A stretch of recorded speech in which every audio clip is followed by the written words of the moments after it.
दोस्तों एक बार फिर से स्वागत है आपका त्रिशक्ति एकेडमी में। और आज हम डिस्कस करने वाले हैं कुछ अलग टॉपिक्स पे चैप्टर 3 के, यानी केमिकल बॉन्डिंग जो हमारा चैप्टर चल रहा था।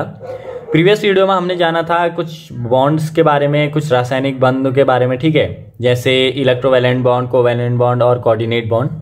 तो इनके बारे में हमने जाना था और आई होप कि आपने उसके जो क्वेश्चंस थे वो प्रैक्टिस करके आपने उसको अच्छे से क्लियर कर लिया होगा कि इलेक्ट्रोवैलेंट बॉन्ड क्या है, कोवैलेंट बॉन्ड क्या है और कोऑर्डिनेट बॉन्ड क्या है। हिंदी में अगर बोलूँ तो विद्युत संयोजक बंध, सहसंयोजक बंध और उप सहसंयोजक बंध, ठीक है। तो इनको आपने जान लिया होगा विद एग्जाम्पल।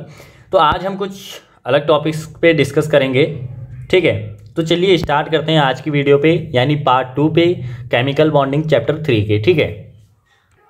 चलिए, तो पहला हमारा जो आज का टॉपिक है वो है रूल ऑफ मैक्सिमम कोवैलेंसी, ठीक है। रूल ऑफ मैक्सिमम कोवैलेंसी, इसको हम हिंदी में कहते हैं अधिकतम संयोजकता का नियम। अधिकतम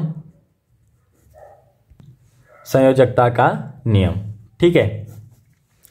तो देखिए इसके कुछ रूल हैं, जनरल बेसिक रूल हैं, जिनको हम एक ओवरव्यू ले लेते हैं। इसमें ज़्यादा है नहीं, पर ये क्वेश्चन में कभी कभी पेपर में आ जाता है, ठीक है।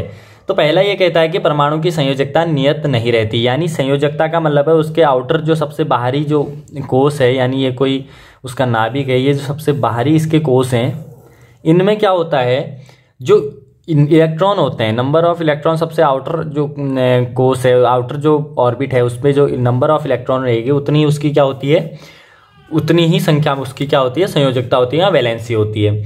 तो ये कहता है कि परमाणु की जो वैलेंसी है वो क्या रहती है, कांस्टेंट नहीं रहती है, ठीक है। नेक्स्ट ये है कि परमाणु की जो संयोजकता परिवर्तित होती रहती है, ठीक है, वो परिवर्तित करते रहता है। सपोज यहाँ से एक इलेक्ट्रॉन निकल गया तो इसकी संयोजकता कम हो जाएगी, या अगर आप नंबर ऑफ जो रिक्त हैं उनको आप अगर मान रहे हैं, अगर वैलेंसी के लिए सपोज बाहरी कोष में 8 करना चाहता है कोई भी परमाणु, ठीक है, सबसे बाहरी जो कोष है उसमें 8 इलेक्ट्रॉन फिल करना चाहता है, तो वहाँ पर उसकी संयोजकता क्या होती है, अगर आप जो नंबर ऑफ इलेक्ट्रॉन ले रहे हैं जिसने भरने हैं, तब तो एक इलेक्ट्रॉन जाने पे बढ़ जाएगी या फिर घट जाएगी, ठीक है। जो आप ले रहे हैं वो उसका डिपेंड करता है, ठीक है। अगला है इसमें कि परमाणु अपने अधिकतम जो अंतिम कोष है उसमें उपस्थित अयुग्मित इलेक्ट्रॉनों को युग्मन करना चाहता है, और यही रीजन है कि वो एक बॉन्ड बनाता है। मैं आपको वही बता रहा था कि ये जो नाभिक है, ठीक है, इसके चारों ओर क्या है, ये ऑर्बिट्स हैं। तो कोई भी जो परमाणु है वो ये चाहता है कि सपोज इसमें ऑड नंबर में नंबर ऑफ इलेक्ट्रॉन ऑड है, सबसे अंदर 2 होंगे, उसके बाहर में 5, 6, 7, 8 इलेक्ट्रॉन होंगे, बाहर में सपोज 5 ही इलेक्ट्रॉन है, 1, 2, 3, 4, 5 इलेक्ट्रॉन, सबसे आउटर जो उसका जो ऑर्बिट है उसमें सपोज 5 इलेक्ट्रॉन है। तो ये क्या होगा, इसको क्या करना पड़ेगा, 2 इलेक्ट्रॉनों का एक जोड़ा, 2 इलेक्ट्रॉनों का एक जोड़ा, यानी उनका युग्मन हो रखा है। पर एक इलेक्ट्रॉन क्या है, जो कि क्या है, सिंगल है। तो ये चाहेगा, एक तो ये परमाणु ये चाहेगा कि मेरे जो सबसे आउटर जो ऑर्बिट है उसमें नंबर ऑफ इलेक्ट्रॉन 8 हो जाएं। दूसरा ये चाहेगा कि 8 करने का मतलब है उनको वो क्या करेगा, एक कपल के रूप में बनाना चाहेगा। वो ये चाहेगा कि ये जोड़े में बन जाएं और इसमें जो नंबर ऑफ इलेक्ट्रॉन हैं वो क्या है, अलग अलग एक कपल के रूप में हो जाए, सिंगल कोई इलेक्ट्रॉन न रहे। या तो भाई ये किसी इस इलेक्ट्रॉन को किसी को दे देगा या किसी से एक इलेक्ट्रॉन ले लेगा, और इसी लेने देने की प्रवृत्ति को हम क्या कहते हैं, बॉन्ड कहते हैं। यही रीजन है कि ये क्या करेगा, एक अदर परमाणु जो एटम है उससे क्या करेगा, बॉन्ड बनाएगा, ठीक है। तो ये है। नेक्स्ट है कि परमाणु यही सामान्य अवस्था में प्रथम, द्वितीय और तृतीय उत्तेजित अवस्था में अयुग्मित इलेक्ट्रॉनों की संख्या जो होती है वो भिन्न भिन्न होती है, तो उसकी संयोजकता भिन्न भिन्न अवस्थाओं में उपस्थित अयुग्मित इलेक्ट्रॉनों की संख्या पर निर्भर करती है, ठीक है। देखिए उत्तेजित अवस्था का मतलब क्या है, यहाँ पर प्रथम, द्वितीय और तृतीय उत्तेजित अवस्था की बात हो रही है। देखिए प्रथम उत्तेजित अवस्था क्या होती है, जो सामान्य अवस्था होती है, उसकी परमाणु ने ना कोई इलेक्ट्रॉन ले रखा है ना कोई इलेक्ट्रॉन दे रखा है, उसकी जो सामान्य है, ठीक है, उस अवस्था में उसका क्या होगा, ये कह रहा है उसकी जो संयोजकता है वो भिन्न भिन्न होगी। यानी सामान्य अवस्था में सपोज इसके आउटर में 5 इलेक्ट्रॉन थे, तो यहाँ पर ये इसकी एक सामान्य अवस्था है, 2 8 8 2 10 और 5 किसके में होंगी? ये सपोज इसका 15 इसका परमाणु क्रमांक है, सबसे अंदर 2, बाहर में 8 10 और बाहर के 5। तो ये इसकी क्या है? सामान्य अवस्था है। अब इसकी प्रथम उत्तेजित अवस्था क्या होगी? सपोज ये 1 इलेक्ट्रॉन दे दे, ठीक है, तो ये उसकी प्रथम उत्तेजित अवस्था होगी। तो वहां पर क्या होगी? अभी जब 15 थी, इसमें बाहर 5 थे, तो इसकी संयोजकता कितनी थी? 3 या फिर 5, ठीक है। तो अब अगर ये 1 इलेक्ट्रॉन दे दे तो इसकी प्रथम उत्तेजित अवस्था आएगी, जब इसकी संयोजकता घट के 4 हो जाएगी। अगर ये 1 इलेक्ट्रॉन और देते तो द्वितीय उत्तेजित अवस्था आ जाएगी, जिसमें इसके संयोजकता और बदल जाएगी, यानी 3 हो जाएगी। तो इस तरीके से उनकी जो संयोजकताएं हैं वो क्या रहती हैं? बदलते रहती हैं हर उत्तेजित अवस्था में, ठीक है, ये कहना चाह रहा है। नेक्स्ट है, किसी परमाणु की अधिकतम संयोजकता उसके अंतिम कोष में उपस्थित इलेक्ट्रॉनों की संख्या के बराबर होती है। वही चीज है, इसकी जो अधिकतम संयोजकता कितनी होगी? 5 होगी। इसके जो सबसे बाहरी कोष में नंबर ऑफ इलेक्ट्रॉन है, आउटर ऑर्बिट में नंबर ऑफ इलेक्ट्रॉन जो होंगे, सबसे आउटर जो ऑर्बिट है उसमें जो नंबर ऑफ इलेक्ट्रॉन होंगे, ठीक है, वो क्या होंगे? वो उसकी अधिकतम संयोजकता को दर्शाएंगे। ये इसका बेसिकली जो मैक्सिमम जो कोवेलेंट जो रूल ऑफ मैक्सिमम कोवेलेंसी है उसको ये मेन आपको मैंने पॉइंट बताए, ठीक है, वो ये सारे पॉइंट उसमें होते हैं। कभी कभी आ जाता है एग्जाम में, ये पूछ लेता है, ठीक है। चलिए देखिए, यहाँ पर एक टॉपिक और है जिसको आपको समझना जरूरी है कि जो उत्तेजित अवस्था मैंने आपको बताया था। देखिए उत्तेजित अवस्था में होता क्या है, देखो हम इसमें सबसे जो आउटर जो हमारा ऑर्बिट है उस पर हम डिस्कस करते हैं। देखो होता क्या है, जैसे हमारे पास यह है बी यानी बोरान यानी 5, इसका परमाणु क्रमांक होता है 5। इसमें अगर आप इसका वो बनाएंगे, इसका अगर आप स्ट्रक्चर बनाएंगे एटॉमिक स्ट्रक्चर, तो इसमें क्या है, देखिए 2 इलेक्ट्रॉन अंदर वाले ऑर्बिट में है और 3 इलेक्ट्रॉन है बाहर वाले ऑर्बिट में। अब ये 3 इलेक्ट्रॉन आपको पता है, मैंने कहा था इनके उपकक्ष होते हैं। जैसे आप देखिए यहाँ पर ये है S, ये है P, ठीक है, SPDF, इस तरीके से इनकी सब ऑर्बिट्स होते हैं, ठीक है। तो इसमें क्या होगा, देखिए 2 इलेक्ट्रॉन तो किस में भर गए? जो सबसे बाहरी है, मैं उसकी बात कर रहा हूँ। देखिए ये जो S और P है, ये जो L वाला है, ये K होता है, ये L है, तो ये है L के लिए, ठीक है। तो इसमें देखिए ये 2 इलेक्ट्रॉन इसमें इस तरीके से भरेंगे, 1 इलेक्ट्रॉन यहाँ पर रहेगा, ठीक है, 3 इलेक्ट्रॉन। लेकिन ये इसकी है सामान्य अवस्था, ठीक है, ये क्या है इसकी सामान्य अवस्था। अब देखिए इस सामान्य अवस्था में ये क्या कर रहा है, यहां पर आप देखिए, यहां पर आप उन इलेक्ट्रॉनों पे ध्यान दीजिए जो युग्मित नहीं है, यानी जो कपल के रूप में नहीं है। वो कितना है? 1। यहां पर एक इलेक्ट्रॉन की जरूरत है। अगर 1 इलेक्ट्रॉन हम यहां पर रख देंगे तो ये क्या होंगे? युग्मित हो जाएंगे। तो ये इसकी है सामान्य अवस्था। तो यहां पर सामान्य अवस्था में इसकी जो संयोजकता है वो कितनी है? 1 संयोजकता को दर्शा रहा है। अब हमने कहा इसकी प्रथम उत्तेजित अवस्था क्या होगी। देखिए इसकी प्रथम उत्तेजित अवस्था हम बनाएंगे तो इसकी जो प्रथम उत्तेजित अवस्था बनेगी, इसमें पहले 1 था, तो यहां से जो ये 1 इलेक्ट्रॉन है ये सीधे कहां चले जाएगा? यहां चले जाएगा। इसमें तो ये वाला है ही 2, और ये जो तीसरा जो इलेक्ट्रॉन था ये कहां चले गया? सीधे इस वाले पे चले गया। तो अब इसमें अयुग्मित इलेक्ट्रॉनों की संख्या कितनी हुई? देखिए अयुग्मित इलेक्ट्रॉनों की संख्या कितनी है? 3 है। तो यहां पर इसकी संयोजकता कितनी हो जाएगी? वैलेंसी कितनी हो जाएगी? 3। तो देखिए वही कहता है जो अधिकतम संयोजकता का नियम है, वो यही कहता है कि भिन्न भिन्न उत्तेजित अवस्थाओं में, यानी प्रथम, द्वितीय और तृतीय उत्तेजित अवस्था में जो परमाणु है वो क्या करता है? अलग अलग वैलेंसी दर्शाता है, यानी संयोजकता को दर्शाता है। तो ये आई होप कि आपको समझ में आ गया होगा। ये उत्तेजित अवस्था होती है जब इलेक्ट्रॉन अपने उपकक्षक को छोड़ के दूसरे उपकक्षक में चले जाता है। इसी के बेस पे हम हाइब्रिडेशन के आगे पढ़ेंगे उसमें, ठीक है। तो ये आई होप कि आपको समझ में आ गया होगा कि उत्तेजित अवस्था क्या चीज होती है। ये इसकी कौन सी अवस्था है? उत्तेजित अवस्था। जब क्या है, इनका 1 इलेक्ट्रॉन अपना मूल स्थान छोड़ के दूसरे उपकक्षक में चले जाता है, यानी दूसरे सब ऑर्बिट में चले जाता है, ठीक है। चलिए अब हम नेक्स्ट टॉपिक पे डिस्कस करेंगे। चलिए नेक्स्ट हमारा टॉपिक है हाइब्रिडेशन, ठीक है। जिसको हम हिंदी में कहते हैं संकरण। इंपॉर्टेंट वो है, ठीक है। हाइब्रिडेशन होता क्या है, देखो इसको संकरण कहते हैं। इसकी कुछ शर्तें हैं जिनको हम जानेंगे, पर उससे पहले इसकी एक जनरल डेफिनेशन जान लेते हैं। देखिए, दो या दो से अधिक लगभग समान ऊर्जा के, पहला आप टॉपिक समझिए, समान ऊर्जा के, ठीक है। दो या दो से अधिक लगभग समान ऊर्जा वाले कक्षकों के मिश्रित होने पर नए कक्षक समान संख्या और आकृति, आकार व ऊर्जा के बनते हैं। मैंने क्या कहा, मिश्रित होकर नए कक्षक बनते हैं, समान संख्या में बनते हैं, आकृति भी उनकी सेम रहती है, आकार भी उनका सेम रहता है, और क्या होता है, ऊर्जा भी उनकी सेम रहती है। चार चीजें क्या हैं जो सेम रहती हैं।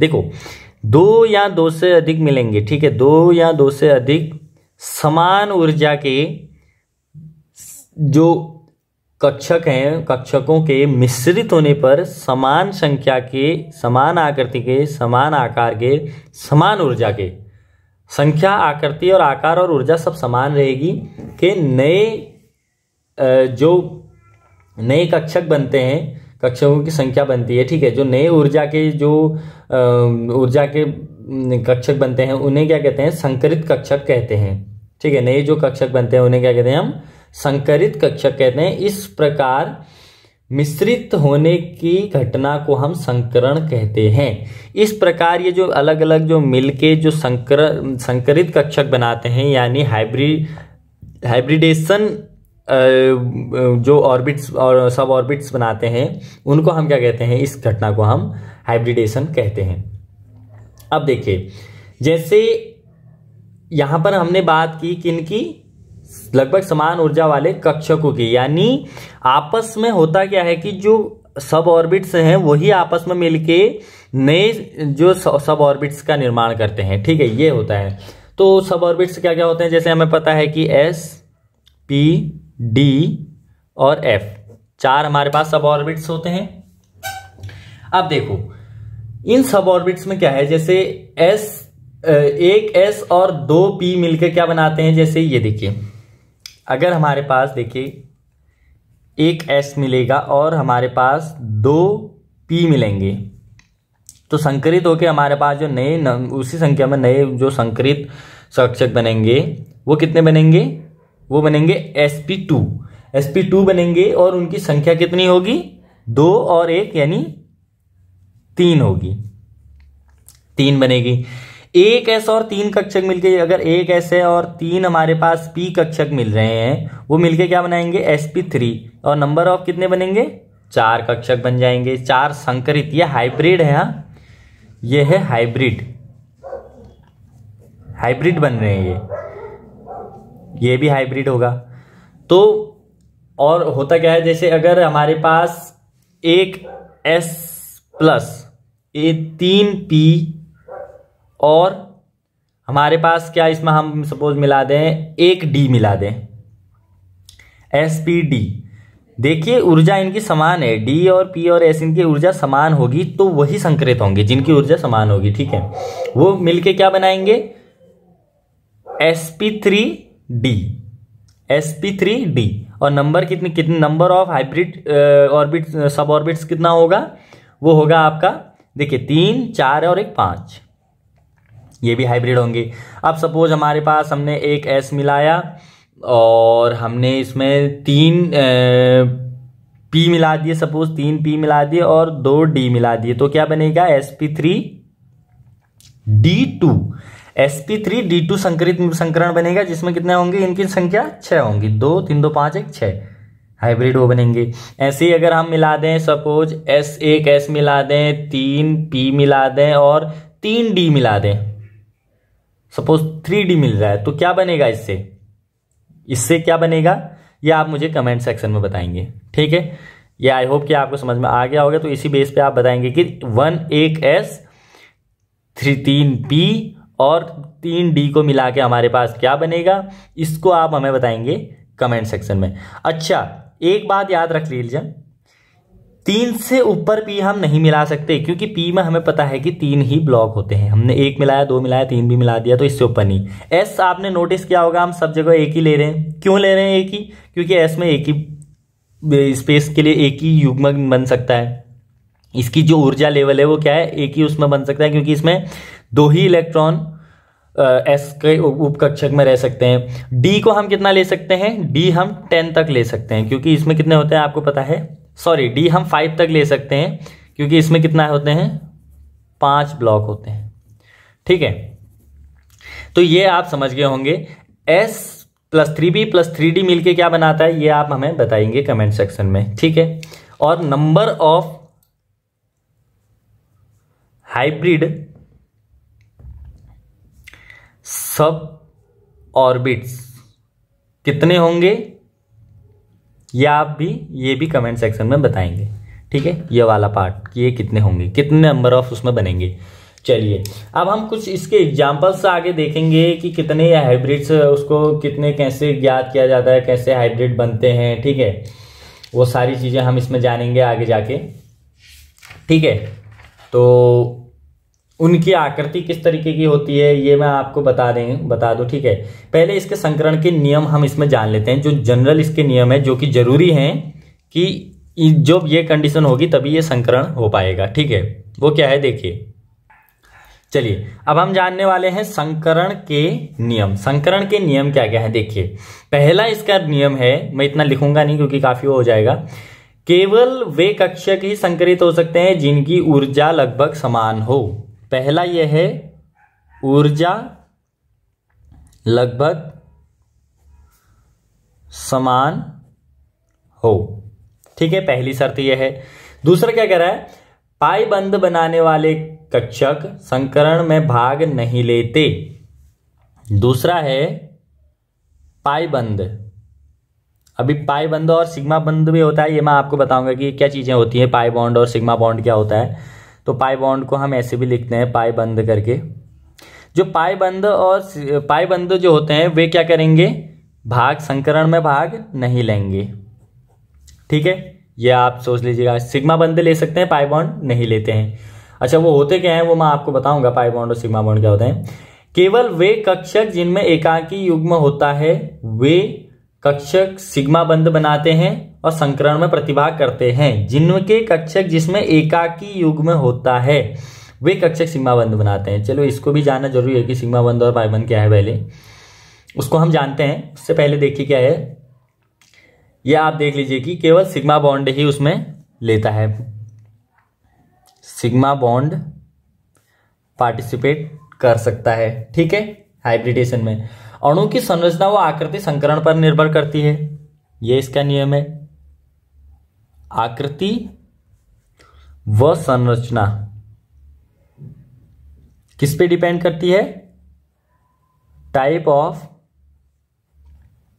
हाइब्रिडेशन की संकरण के प्रकार पर निर्भर करती है। एकाकी युग्म व सिग्मा बंद के बीच प्रतिकर्षण का क्रम निम्न है। ठीक है, ये आपका एक वो है LP -LP, ये सारा चीजें हैं इसमें। इसको आप इतना डीप जाने की जरूरत नहीं है। चलिए, जैसे जैसे एक सिग्मा बंद एकाकी युग्म में परिवर्तन होता है, बंद के बीच के कोण में 2 डिग्री से घटता है। जो बंद के बीच का जो कोण है वो 2 डिग्री घटता है। ये आप देखिए, पहले इसका जब आप आकृति इसकी देखेंगे तब जाके आपको समझ में आएगा। बेसिकली आप इन चारों को भी अगर याद करें वही काफी है। ठीक है, चलिए हम इसकी आकृति को जानते हैं। उससे पहले हम जानेंगे कि सिग्मा बॉन्ड और पाई बॉन्ड क्या होता है। चलिए, पहले सिग्मा बॉन्ड और पाई बॉन्ड के कॉन्सेप्ट को समझते हैं। देखिए, सिग्मा बॉन्ड क्या होते हैं, हमने देखिए पढ़ रखा था। Suppose A single bond B, A double bond B या A ट्रिपल बॉन्ड C। इसको हम क्या कहते हैं, सिंगल बॉन्ड। इसको हम कहते हैं डबल बॉन्ड। इसको हम कहते हैं ट्रिपल बॉन्ड। ये मैंने आपको बताया था कि जब 3 इलेक्ट्रॉनों का आदान प्रदान होता है या फिर साझे के होते हैं तो उसको हम ट्रिपल बॉन्ड कहते हैं। इसमें 2 इलेक्ट्रॉनों का होता है तो डबल बॉन्ड, और ये होता है सिंगल बॉन्ड। ये अगर आपने नहीं देखा तो हमारी प्रीवियस वीडियो देख लीजिएगा। ठीक है, उसमें ये सारी चीज़ें हमने बताई हैं। तो देखिए single bond, double bond, triple bond. वैसे देखिए सिग्मा बॉन्ड की डेफिनेशन क्या होती है। सिग्मा बॉन्ड की डेफिनेशन ये होती है, देखिए इसको समझना ध्यान से आप सुनिएगा। सिग्मा बंध कक्षों के अक्षीय रूप से जो बंध बनते हैं उसे हम सिग्मा बॉन्ड कहते हैं। जैसे देखिए कोई दो सपोज दो, ये है हमारा सपोज एस, ये एस का सपोज स्ट्रक्चर है और ये है हमारा पी का स्ट्रक्चर, ठीक है। तो ये क्या है, एक अक्षीय रूप में है, ये एक ही एक्सिस में है। तो जब ये एक ही एक्सिस में जब ये हाइब्रिड होके संकरण होके जब अक्षीय रूप से ये संकरित होते हैं, एक ये हमारा एस है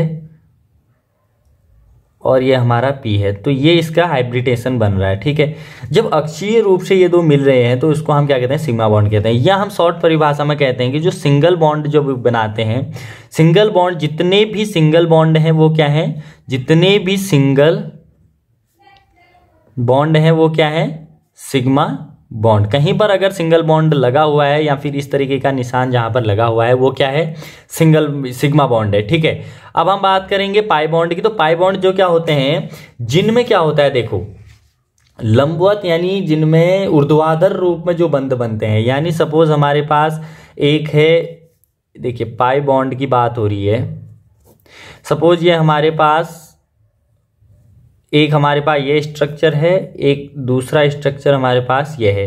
तो जब ये हाइब्रिड होके कैसे बनाएंगे, देखो हाइब्रिड होके इनकी कुछ इस तरीके की आकृति बनेगी, ठीक है। ये हाइब्रिडेशन को दर्शा रहा है। तो ये वाला जो पार्ट है ये दर्शा रहा है हाइब्रिडेशन को, ठीक है, जो भी है। तो इस तरीके से जब कोई हाइब्रिडेशन होता है तो उसको क्या हम कहते हैं, जैसे ये भी पी है, ये भी पी है, ये भी पी है, दोनों पी हैं, तो ये आपस में मिलके क्या बना रहे हैं, ये दोनों बना रहे हैं पाई बॉन्ड। क्योंकि ये क्या कर रहे हैं, ऊर्ध्वाधर रूप से, जिनमें क्या होता है, इसमें क्या होता है ऊर्ध्वाधर रूप से जब हाइब्रिडेशन होता है, और अक्षीय रूप से जब होता है उसको हम क्या कहते हैं, सिग्मा बॉन्ड। तो ऊर्ध्वाधर रूप को हम कहते हैं पाई बॉन्ड। तो जितने भी डबल बॉन्ड और ट्रिपल बॉन्ड है, डबल और ट्रिपल बॉन्ड अगर कहीं पर लगा हुआ है, डबल या ट्रिपल बॉन्ड, तो वो क्या है, डबल बॉन्ड और ट्रिपल बॉन्ड होते हैं, पाई बॉन्ड होते हैं। कहीं पर अगर इस तरीके से डबल बॉन्ड और ट्रिपल बॉन्ड लगा है तो वो क्या होता है, पाई बॉन्ड होते हैं। ये आपको याद रखना है, ठीक है। तो आई होप कि आपको समझ में आया होगा। पर इसमें एक चीज और है, देखिए जो सिग्मा बॉन्ड होते हैं वो ज्यादा मजबूत होते हैं और मजबूत होते हैं पाई बॉन्ड के। ये मजबूती को दर्शा रहा है, ठीक है। ये इसमें ज़्यादा, ये जो पाई बॉन्ड है ये इससे कमज़ोर है, इसकी अपेक्षा ये पाई बॉन्ड क्या है, कमज़ोर होते हैं। क्योंकि इनमें जो हाइब्रिडेशन का जो एरिया होता है वो क्या होता है, कम होता है। जो इनका हाइब्रिडेशन एरिया है वो क्या है, कम है, किसका, पाई बॉन्ड का। और सिग्मा बॉन्ड का क्या है, ज्यादा है। तो सिग्मा बॉन्ड क्या होते हैं, मजबूत होते हैं कंपेयर टू पाई बॉन्ड, ठीक है। तो पाई बॉन्ड की अपेक्षा क्या होते हैं, सिग्मा बॉन्ड क्या होते हैं, वो मजबूत होते हैं, ठीक है। ये आपको समझ में आ गया होगा आई होप। तो यहीं पर वही चीज कॉन्सेप्ट ये यूज कर रहा है पाई बॉन्ड और सिग्मा बॉन्ड का, ठीक है। तो इस पे आगे हम देखेंगे कि जो हाइब्रिडेशन की जो स्ट्रक्चर उनका कैसा होता है, वो सारी चीजें हम इसमें जानेंगे। बेसिकली कुछ स्ट्रक्चर हैं, ठीक है। जैसे स्ट्रक्चर अगर हम समझते हैं, अगर देखिए स्ट्रक्चर को कैसे समझना है वो मैं आपको बताता हूँ, किस किस तरीके से स्ट्रक्चर होते हैं इनके। पहला आप देखिए इसमें स्ट्रक्चर सिग्मा बॉन्ड है, देखिए चलिए इसमें हम देखिए उनका स्ट्रक्चर की हम बात कर रहे हैं कि किस तरीके से उनके स्ट्रक्चर जो उनके शेप हैं, उनकी आकृति किस तरीके से बनती है करके, उनके जो शेप हैं उनकी हम बात कर रहे हैं। देखिए सबसे पहले है एसपी। अगर एसपी हाइब्रिडेशन है तो उसकी जो आकृति होती है वो क्या होती है, लीनियर होती है, यानी 180 में होती है, ठीक है। एसपी की जो आकृति है वो कितने में होती है, लीनियर यानी 180 में होती है। देखिए ये अगर एसपी में ये कोई हाइब्रिडेशन के वो है, ठीक है, तो इसमें क्या होगा, ये 180 में होंगे यानी लीनियर होंगे।